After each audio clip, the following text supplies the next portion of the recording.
Hello, my prodigal sons and daughters. I am your humble host, Hollywood, and today I'm going through the early access version of Selaco, an action boomer shooter in the vein of Fear and Brutal Doom.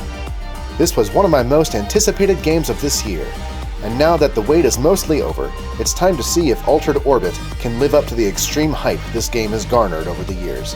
This review will contain minor spoilers for story and gameplay elements, so here is a spoiler for this review. Selaco is good, and a blind playthrough experience is the best playthrough experience. Feel confident in your purchase, and give it a run-through to get the most out of it, and come on back and leave a comment about what your favorite part was. With that out of the way, we'll continue on, so rev up your roaring crickets and practice your slide kicks as your dad plays Selaco.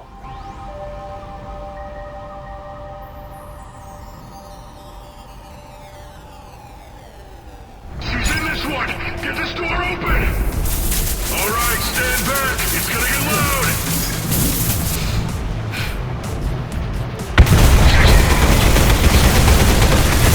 Selaco has a very strong opening, where our protagonist, Don Collins, wakes up in a hospital room, as there is an active shooter threat just outside in the halls. Evading these assailants is tense and atmospheric, and very quickly we find a few guns and armor to fight back with. The Roaring Cricket is Don's personal sidearm, and it has a ton of personality. Series 4 deatomizer. That's what I'm talking about. Noisy cricket. With the upgrade system, this Magnum pistol was among my most used weapons throughout the entire experience. Not to mention, I think I may have found my favorite shotgun in any game ever. This shotgun understood the assignment, and it liquefies most enemies with ease.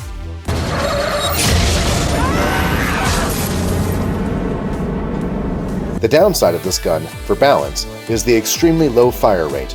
It takes a full second between shots for the racking animation, and a full second in combat this fast-paced can be a death sentence. It really forces you to use the shotgun strategically. But I still wish there was an upgrade to make it fire a little faster, because that's the only thing holding this gun back from mythical proportions of badassery.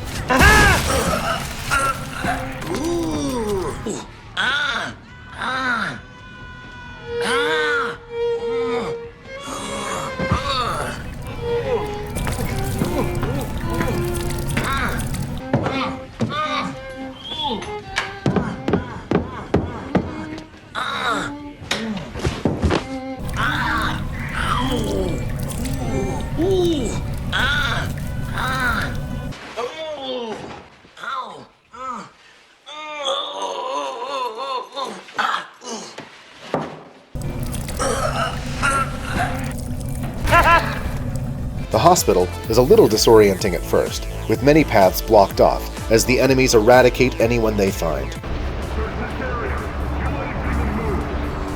The radio chatter between soldiers is chilling as they dispassionately discuss orders and setting charges while gunning down any survivors. It appears they didn't expect a ton of resistance, and when we start fighting back, their chatter takes on a different tone. Instantly, this evokes memories of the soldiers in Fear and how they would dynamically react to how you played the game.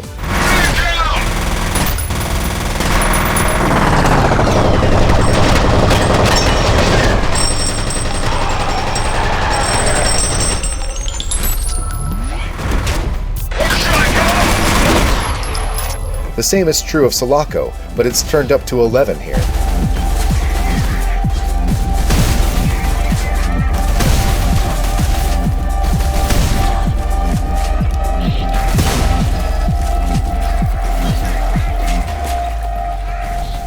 The amount of dialogue that the soldiers communicate to each other as they try to outmaneuver and flank you is very impressive.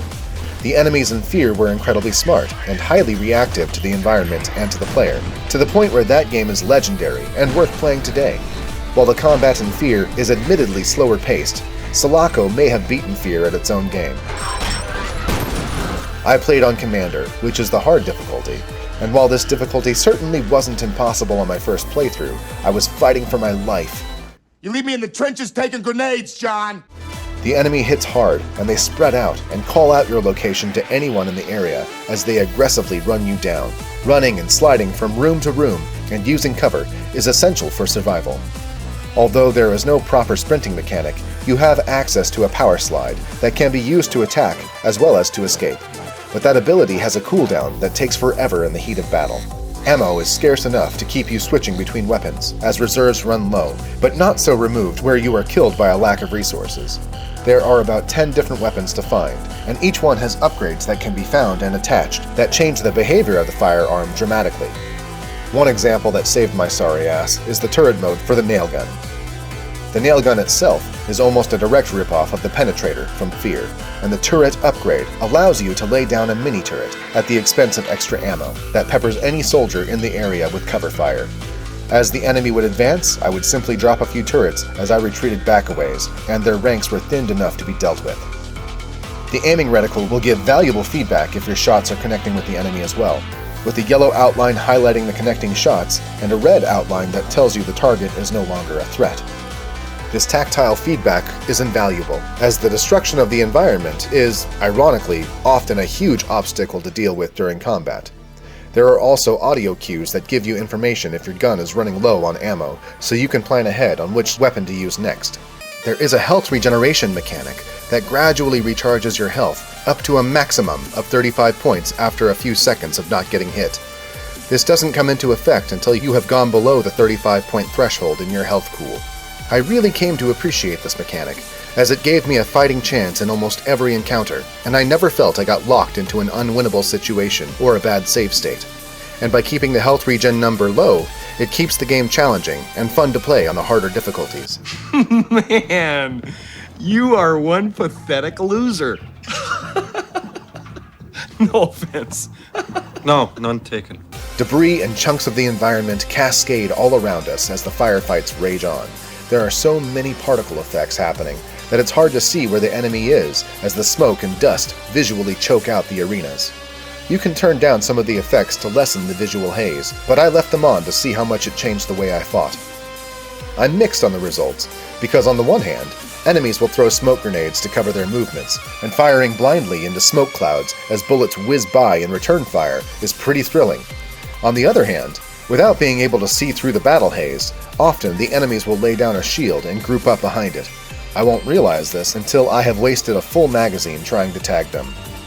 Brilliant. It's really up to the player's interest, and it can radically change the way you play the game. At least on the higher difficulties, Selaco forces you to use every tool and advantage you can.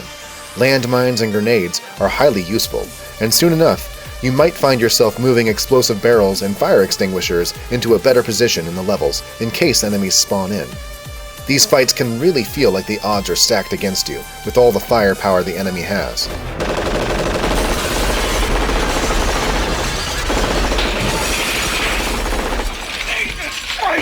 And this creates a sense of apprehension and anticipation for how you can use your environment for a better chance at survival.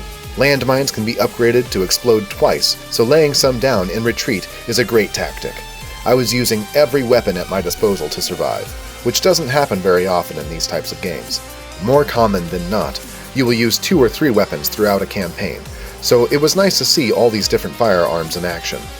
The different animations for reloading and melee attacks are beautiful, but reloading can take a long time for some of these.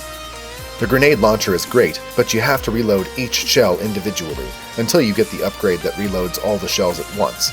It's awesome to see the change in animations to accommodate the upgrade you have equipped as well.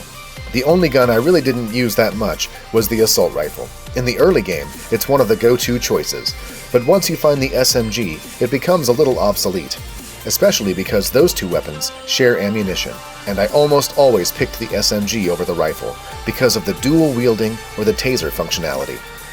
Maybe that will be addressed in a future update, but it's a very minor complaint, more to do with balancing than gameplay. In short, this is some of the best combat I have ever experienced in a game. While the player certainly has firepower to match the enemy, the game feels pretty balanced throughout the experience.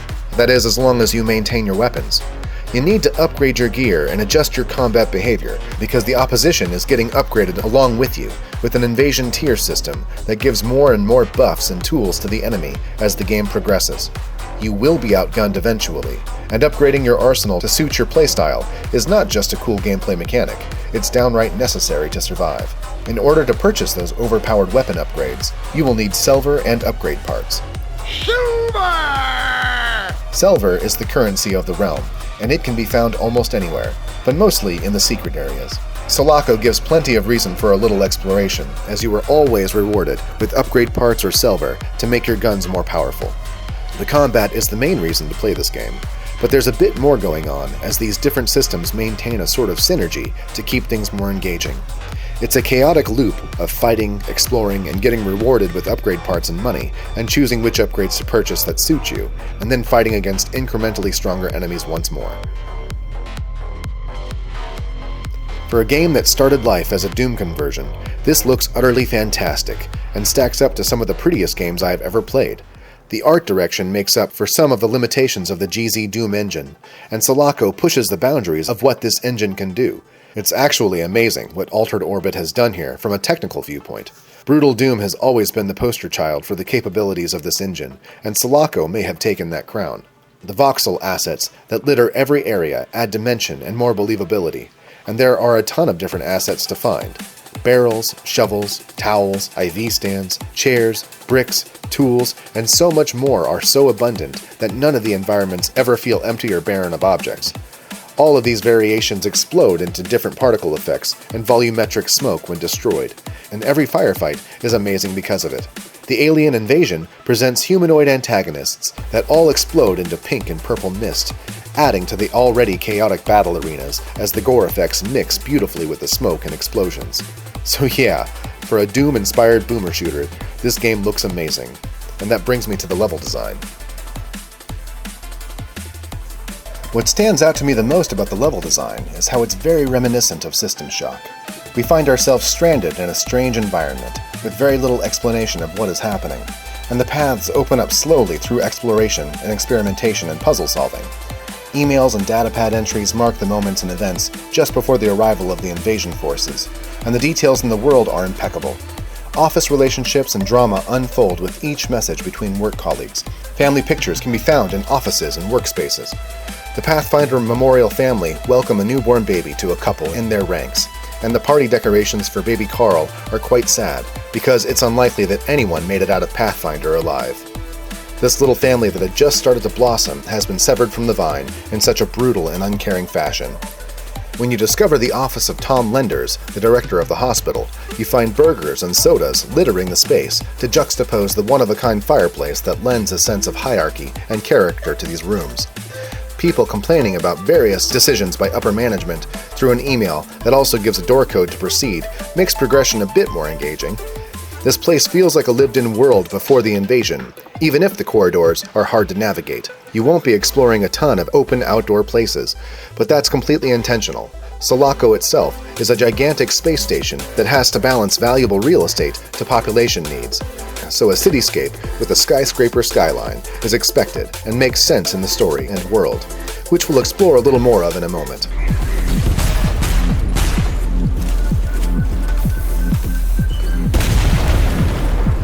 The levels on offer are mostly tight building corridors, but there's a lot of variety between offices, parking garages, Pathfinder Memorial Hospital, research labs, shopping malls, and downtown streets and alleys. Every area feels unique and has its place in Selaco.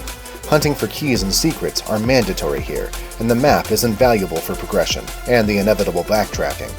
These areas all feel unique from one another, but they are huge areas to explore. This makes navigation a little bit of a chore, because each chunk of a level tends to look the same from one room to another, and getting back to that one door you made a mental note of earlier is all but impossible without the map. And that brings me to another minor complaint, and that's the fact that while these areas can vary quite a bit, there's only so many parking garages that you can fight through before you feel like you've seen it before. Selaco could probably trim about 15 to 20% of the levels, and it would feel like a tighter experience, and leave the same world-building impression on the player. Or the game could spawn a few more enemies to fight when you re-enter a level, because once you have cleared the area and moved on, the enemies stay dead, and the place feels a little empty. As a result, the game tends to wear out its welcome just a little bit before the end credits roll. That's not only due to the large levels and backtracking. This is also brought about by a lack of narrative.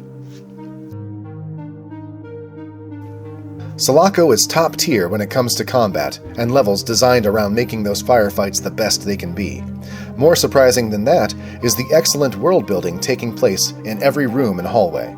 From the snarky comments between co-workers as you pore through emails when you're looking for door codes and hints to secret areas, to the way in which we find the shotgun. People have locked themselves in a storage room in Pathfinder Hospital to hide from the invading forces, but as the situation deteriorates, they realize it's only a matter of time before the aliens break in. The party decides to use their only weapon on themselves, rather than be mercilessly gunned down by the invaders. It's a little heartbreaking to see, and if they had just held on for another hour or two, we may have been able to save them. Reading messages of the group to loved ones outside saying goodbye is tough, and the introduction of the shotgun is great. But this brings me to another complaint I have with Selaco. So by now you may have noticed that the common theme for the story elements is reading about what happened to people through emails and notes found. And while this is great for world building, emails and notes aren't ideal for storytelling. We read about these characters, but we never meet them. Most players don't want to have to read pages of text to get the story, and this part of Selaco should be more of a show and less of a tell. It's only through reading that we learn Earth has been made uninhabitable by a cataclysmic event, and how Selaco is the new home of what's left of the human race after the ruination of our home planet. We also find out that we are part of the first generation of the survivors of Earth to settle in Selaco, and the wounds of having to flee a dying world are very fresh in everyone's experience.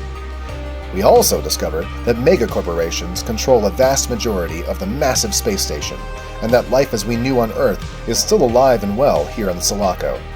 There is a system of haves and have-nots that is lingering just below the facade and the veneer of the city lights.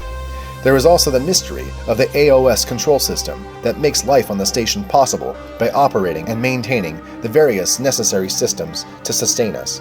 We read about how Don Collins is one of the greatest agents of ACES, the de facto law enforcement agency here on Selaco.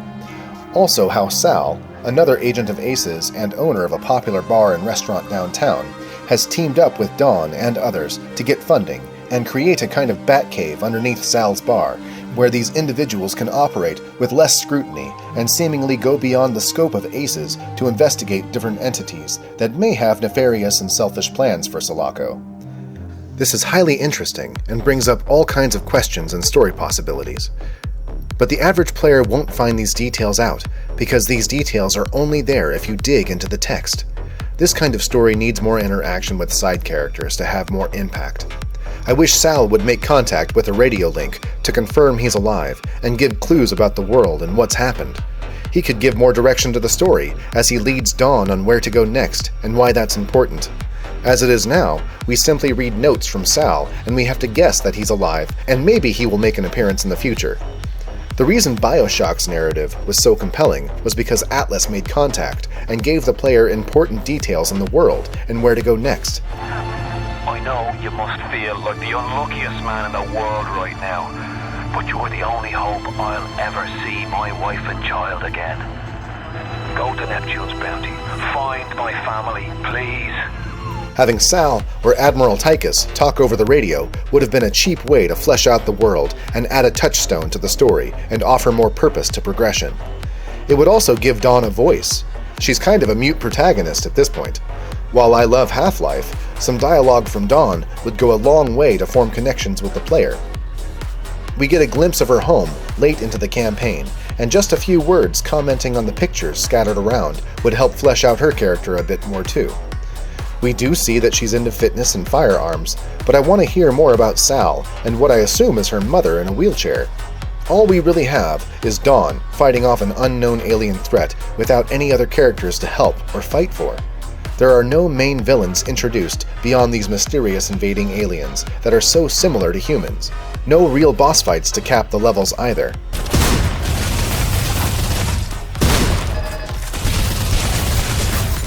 On my way.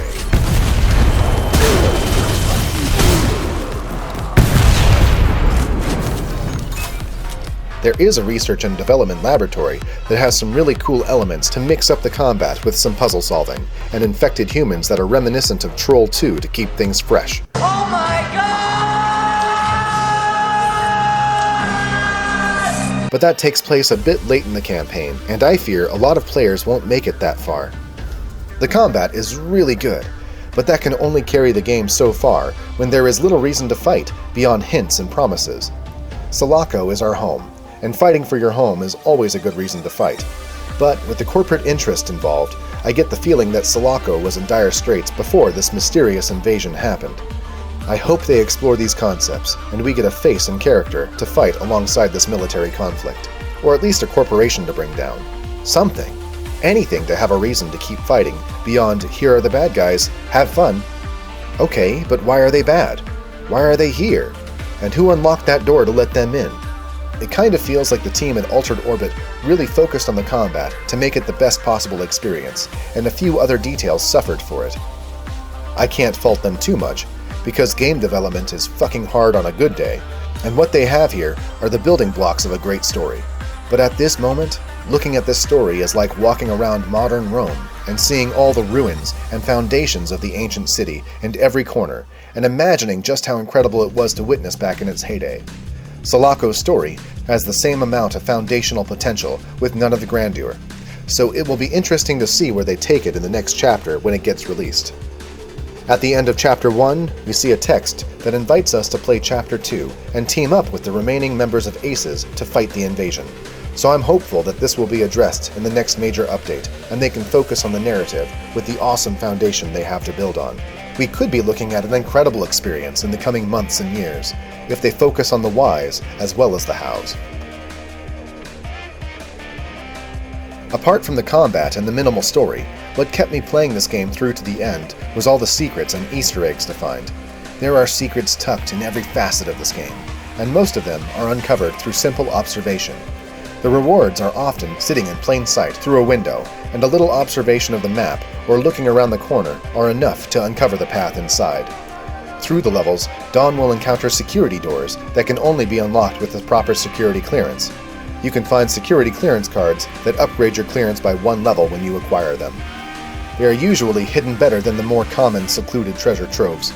It was often the case where I had the proper security clearance to unlock these doors, but I had to restore power with a nearby generator first.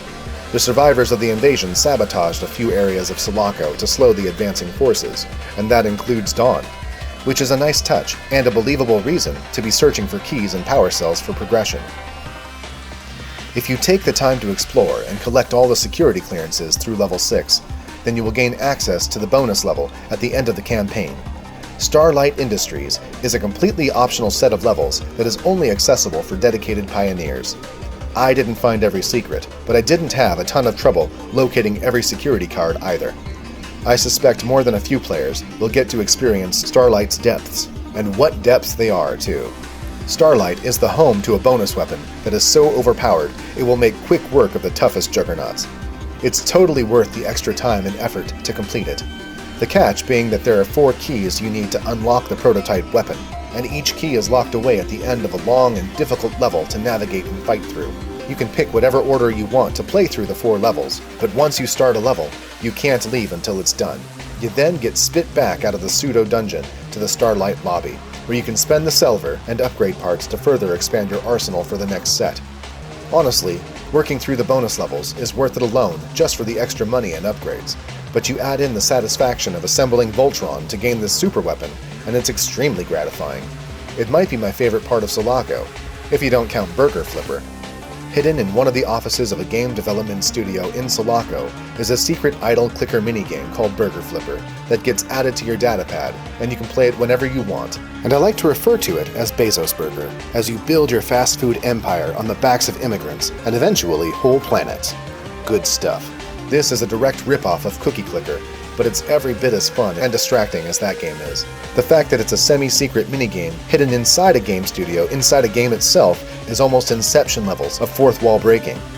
And speaking of fourth wall breaks, there are a ton of cool callouts to popular media, as well as famous YouTubers.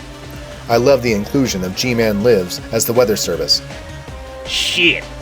But my favorite is definitely the Civi 11 teddy bear. This thing is as cool as it is creepy, and it has its own lore in the game as a kind of Chucky doll parody. I won't ruin where you find this Easter egg, but there is a fully realized CV-11 dungeon to find that kicks all sorts of ass. I'm Teddy 11. Do you want to play? Give me a hug. You're very special. That hurts. You're hurting your friend. Am I speaking a different language here? Cut it out. How's this for a bear hug, asshole? You just don't fucking listen, do ya? So shout out to two of my favorite YouTubers that helped inspire and pave the way for little guys like myself. And it's a lot of fun that Altered Orbit included some Easter eggs to find like this. There are other mini-games to play in the Space Bro arcade, including Space Bro. Here comes trouble. But none are quite as fun as Burger Flipper. Honestly, I had Selaco running while I was working on this review, just so Burger Flipper could quietly work in the background while I fumbled with the script and editing. It's really distracting. And that about wraps up my thoughts on Selaco, so let's jump to the conclusion, shall we? Selaco is a game that is full of potential, and could be one of the greats of this unsure generation, if a couple things didn't impact the experience. The combat is some of the best twitch shooting available on any game or platform, and manages to outshine some of the legendary titles that inspired it. The environmental details and world building create a place that feels rich and alive. The large bevy of secrets to uncover adds more layers and playtime to a game that feels close to finished for an early access title. Ultimately, it's the lack of characters and story that holds Selaco back more than anything else. And once someone's had their fill of the excellent combat, there might not be enough to keep some people playing. System Shock had Shodan. Fear had Alma and Harlan Wade and Paxton Fettel. Ion Fury had Dr. Heskel. Selaco has an army of faceless soldiers, and little else to fight or reasons to fight for. Which is a bit of a shame, because Selaco offers some really awesome set pieces, exploration, and immersive simulation to round out the brilliant action, if people play it long enough to experience everything Selaco has to offer. And once more I find myself in the uncomfortable position of having to ascribe a number score to months and years of hard work and effort. And bear in mind, this game is still in early access, and a lot will change in due time. But as of now, I have to give Selaco an 8 out of 10. And I hope to give an even higher score in the future as the updates roll out, because this game is worth every penny, even in its less than finished state. If you like this review, subscribe for more content, and leave a comment for your old man. You know I miss hearing from you kids. Take care.